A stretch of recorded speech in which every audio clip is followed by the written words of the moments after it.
नमस्कार। ओम शांति। मैं अनिल कुमार आज आप लोगों के बीच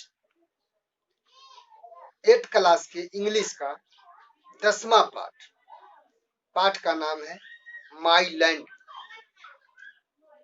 मेरी धरती या मेरा देश का भावार्थ लेकर आया हूं। इस कविता के कवि थॉमस डेविस जी हैं।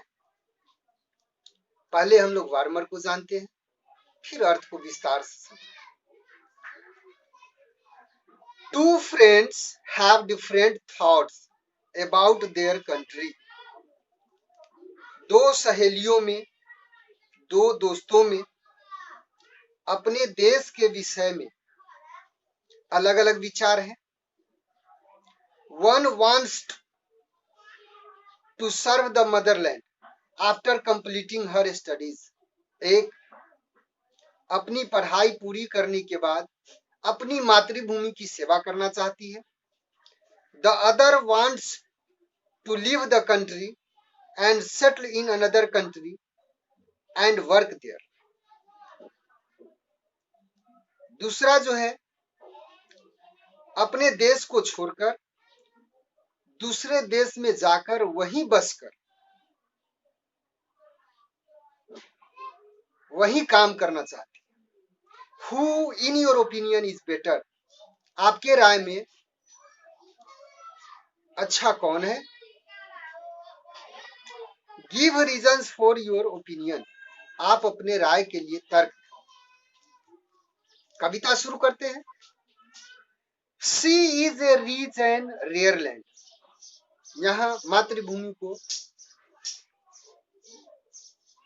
स्त्रीलिंग रूप में प्रकट किया गया है, इसीलिए उसके लिए सी का प्रयोग है। वह एक समृद्ध और दुर्लभ भूमि है।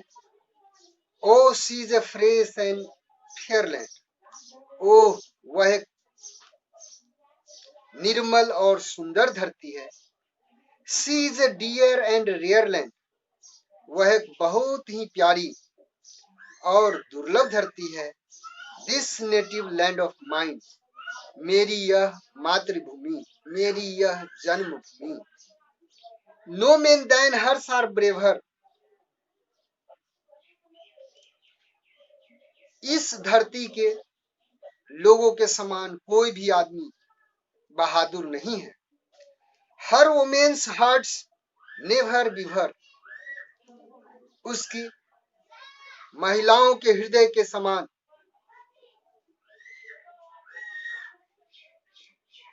उसकी महिलाओं का हृदय कभी भी हिचकिचाता नहीं है।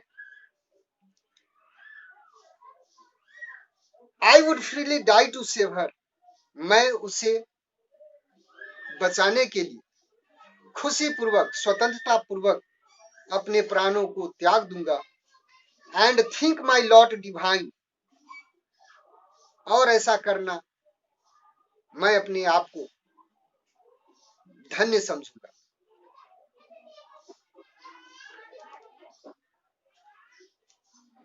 सी इज नॉट ए डल और कोल्ड लैंड। वह एक सुस्त, आलसी, कोल्ड माने होता है स्नेहहीन, बेरुखी या स्नेहहीन धरती नहीं है। No she is a warm and bold land. नहीं, वह एक ममतामयी और निर्भय बुलंद धरती है। O she is a true and old land. ओह, वह एक सच और पुरानी धरती है। This native land of mine, मेरी यह जन्मभूमि। कुड ब्यूटी एवर गार्ड हर।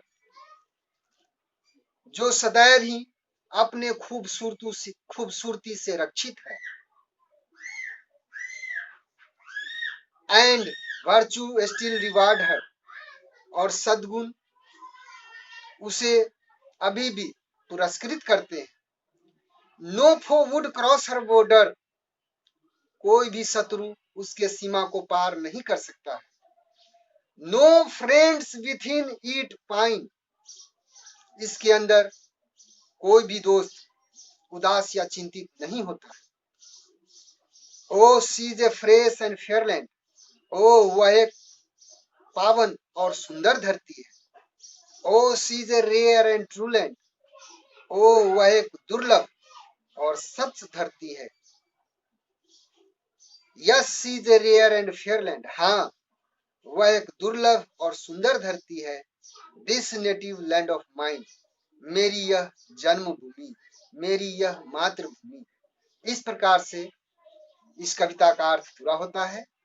आशा करता हूँ यह वीडियो आपको अच्छा लगेगा। यदि आपको अच्छा लगता है तो अपने दोस्तों के बीच शेयर कर दें, और यदि आप इस चैनल पर नए हैं तो हमारे चैनल को सब्सक्राइब कर दें। आपने इस वीडियो को देखा, इसके लिए धन्यवाद।